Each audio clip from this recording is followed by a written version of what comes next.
Imagine करो, तुम young हो, डिग्री है, स्किल्स है, ड्रीम्स है, लेकिन जॉब नहीं है। घर में प्रेशर है, रिलेटिव्स क्वेश्चंस पूछते हैं, सोशल मीडिया पर सब सक्सेसफुल दिखते हैं और फ्यूचर ब्लर। फिर सडनली इंटरनेट पर एक वर्ड वायरल होता है, कॉकरोच। और कुछ ही दिनों में एक जोक पॉलिटिकल पार्टी बन जाती है। लाखों लोग कनेक्ट करने लगते हैं, मीम्स आते हैं, साइन अप्स होते हैं। यूथ बोलती है, finally someone is saying what we feel. लेकिन एक बड़ा क्वेश्चन है, जोक मूवमेंट कैसे बन गया? और उससे भी बड़ा, यूथ इतनी फ्रस्ट्रेटेड क्यों है? क्योंकि ये स्टोरी कॉकरोचेस की नहीं है, ये स्टोरी है मॉडर्न यूथ फ्रस्ट्रेशन की। हर मूवमेंट का एक स्पार्क होता है।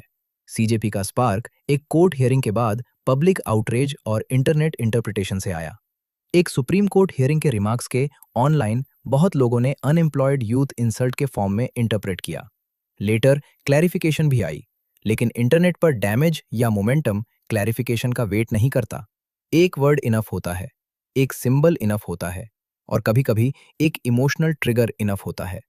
यूथ ऑलरेडी प्रेशर में थी, जॉब्स का इशू रियल था, कंपटीशन इनसेन था, एक्सपेक्टेशंस स्काई हाई थी, बस स्पार्क चाहिए था। और तब एंट्री होती है अभिजीत दिपके की। पब्लिक रिपोर्टिंग के according 30 year old Abhijeet Dipke Boston based political communication slash social media background के साथ इस मूवमेंट के फाउंडर के रूप में सामने आए। लेकिन यहाँ इंटरेस्टिंग पार्ट है, ये नॉर्मल पॉलिटिकल लॉन्च नहीं था। No giant rally, no traditional speeches, no old school manifesto launch. बस internet, satire, symbolism, memes, digital identity. ये जेन जी लैंग्वेज है। ट्रेडिशनल पॉलिटिक्स स्पीच करती है, इंटरनेट पॉलिटिक्स मीम बनाती है।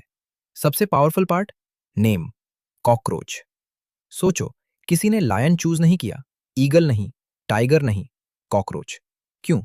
कॉकरोच को लोग पसंद नहीं करते, इग्नोर करते हैं, क्रश करना चाहते हैं, लेकिन वो सरवाइव करता है। हर एनवायरनमेंट में, हर प्रेशर में अडेप्ट करता है, बार बार वापस आता है। ये सिर्फ इंसेक्ट नहीं, मेटाफर है। और मेटाफर तब पावरफुल होता है जब ऑडियंस उसमें अपना रिफ्लेक्शन देखें। यूथ शायद कह रही है, तुम हमें इग्नोर कर सकते हो, मॉक कर सकते हो, डिसमिस कर सकते हो, लेकिन हम एग्जिस्ट करते हैं। रियल क्वेश्चन, इतना वायरल क्यों हुआ? आंसर सिंपल नहीं है। पहला रीजन, अनएम्प्लॉयमेंट एंग्जाइटी। जॉब्स का प्रेशर रियल है, डिग्री और एम्प्लॉयबिलिटी का गैप रियल है, कंपटीशन ब्रूटल है, फ्यूचर अनसर्टनिटी एग्जॉस्टिंग है। दूसरा, meme native politics. Previous generations rallies attend करती थी, आज की यूथ रील्स शेयर करती है। पॉलिटिक्स अब स्पीच नहीं, कंटेंट बन चुकी है। तीसरा, बिलोंगिंग। ह्यूमंस ट्राइब क्रीचर्स हैं। जब सिस्टम डिस्कनेक्टेड लगता है, ऑल्टरनेटिव ट्राइब्स अट्रैक्टिव लगती हैं, इवन एब्सर्ड वंस। चौथा, irony shield. It's just a joke. ये डेंजरस साइकोलॉजिकल टूल है, क्योंकि इसके अंदर रियल इमोशन हाइड हो सकता है। Frustration, anger, alienation, helplessness. Surface story, funny internet party. Real story, youth किस चीज पर ट्रस्ट लूज कर रही है?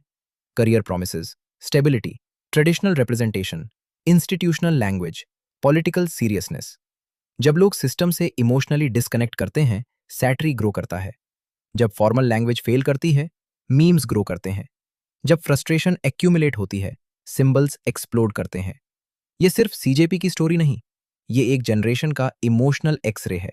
सबसे अनकंफर्टेबल ट्रूथ, कभी कभी जोक सपोर्ट आइडियोलॉजी का साइन नहीं होता, पेन का साइन होता है। जब यूथ को लगता है नोबडी लिसन्स, नोबडी रिप्रेजेंट्स अस, सिस्टम हमारी लैंग्वेज नहीं समझता, तो एब्सर्डिटी इमोशनली सेटिस्फाइंग लगती है। Mockery becomes resistance, humour becomes protest, meme becomes movement. Cockroach जनता पार्टी शायद पॉलिटिक्स के बारे में हो, शायद नहीं भी। लेकिन एक चीज क्लियर है, जब एक जोक इतना रेजोनेट करता है, तो जोक इंटरेस्टिंग नहीं होता, सिस्टम इंटरेस्टिंग होता है। क्योंकि कभी कभी मूवमेंट्स लीडर्स क्रिएट नहीं करते, कंडीशंस क्रिएट करती हैं। और शायद सीजेपी एक पार्टी से ज्यादा एक वार्निंग सिग्नल है। डीप फ्रेम में हम वही स्टोरीज डिकोड करते हैं जो सरफेस पर फनी लगती हैं, लेकिन डीपर लेवल पर अनकंफर्टेबल ट्रूथ्स रिवील करती हैं।